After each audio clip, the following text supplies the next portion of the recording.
m'interroger. En fait, ce gang des cracheuses de sang m'emmène dans le monde entier. Et donc j'imagine souvent, je me pose la question de qu'est-ce que penserait ma grand-mère, Emma, de savoir qu'elle est aujourd'hui ici, en Corée, que hier elle était à Lisbonne, qu'il y a quelques jours elle était à Sofia, et qu'en fait elle traverse les frontières grâce à ce film, et finalement ce film réactive sa vie. Moi je m'interroge en quoi justement ce film et leur histoire fait que ce film voyage autant. He has already worked on a lot of documentary films dealing with the history of this woman and what, if she asked, what part of him led to making a film based on these letters. Alors comme vous le dites, effectivement, moi j'ai beaucoup travaillé au départ en faisant des films dans des zones de conflit, en ex-Yougoslavie, en Palestine, en Afrique. Mais je viens d'un lieu particulier qui est près d'une frontière, qui est la frontière franco-allemande, qui est un lieu où la guerre a eu lieu entre ces deux pays, et avec une histoire particulière, familiale, entre ces deux pays et avec des non-dits. Et j'ai du coup fait des études d'histoire et j'ai voulu interroger l'histoire familiale à travers cette frontière qui était la frontière franco-allemande. Et Emma était ma grand-mère, elle était, elle, à côté de la France. Elle a été communiste dans sa jeunesse, contrairement à mon grand-père qui lui était un autonomiste pro-alsacien qui était de l'autre côté, qui était plutôt nationaliste. Et cette histoire familiale, à un moment donné, il y a eu du non-dit, des choses qui n'ont pas été transmises. Moi, par exemple, j'ai traversé la frontière pour aller en Allemagne seulement à l'âge de 18 ans, alors que je vivais à 15 km de cette frontière. Et donc, j'ai fait des films, à un moment donné, pour re-questionner tout ça. Et je suis naturellement allé dans l'histoire de ma propre famille.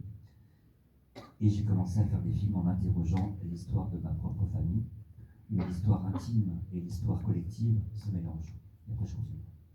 Ma mère, puisque c'est un film effectivement qu'on a fait à deux, et je vous répondrai après à cette question-là aussi que vous m'avez posée avant.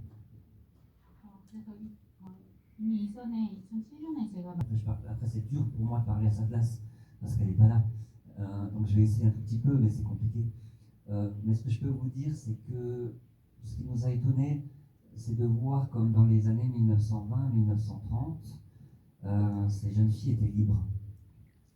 On est quand même dans une période où les femmes n'ont pas le droit de vote, elles sont considérées comme des mineurs en France, et de voir la liberté qu'elles ont su, et comment elles ont su inventer leur vie, ça nous a énormément frappé. On a trouvé ça très très très beau. Et voilà, après, qu'est-ce qu'on a pensé exactement, Claudie? Oui, elle n'est pas là, donc c'est vraiment compliqué pour moi de répondre à sa place. Mais je pense qu'elle a, elle-même, en étant écrivain, je pense qu'elle a dû trouver et voir une continuité justement de femmes dans cette famille, avec des femmes qui sont fortes.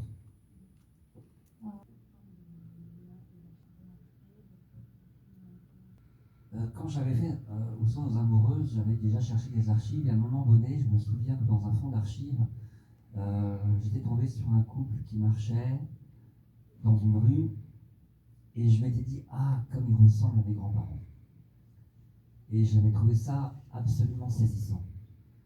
Et pour ce film-là, je me suis dit, je vais retrouver la force de la jeunesse à travers des images de cette période-là, et de femmes qui peuvent peut-être ressembler à Marcel et aux autres filles de ce gang de cracheuses de sang.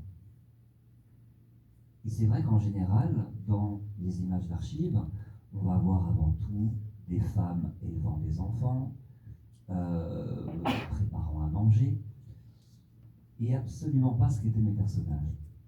Mais en fouillant, au fur et à mesure, dans les images d'archives amateurs, dans le cinéma expérimental de ces années-là, qui est un cinéma passionnant et qui est encore totalement moderne, on découvre tout à coup une modernité qui vient presque du futur. Où tout à coup, ces images d'archives deviennent très fortes. Alors comment je les ai choisies? Ben, c'était compliqué parce qu'au départ, les mots-clés qu'on peut utiliser pour chercher des images d'archives, ça ne marche pas. Mais j'ai travaillé avec des documentalistes et au départ, j'ai cherché des jeunes filles blondes faisant du camping, ramassant des fleurs, souriant, courant, marchant, tenant d'une certaine manière une cigarette, et j'ai commencé comme ça à faire des shootings. Et on a travaillé pendant 3 ans à rechercher des archives, et au fur et à mesure, on a commencé à avoir un corpus d'images de femmes libres, comme on les voulait. Et ça a été étonnant, parce que si on va dans un centre d'archives,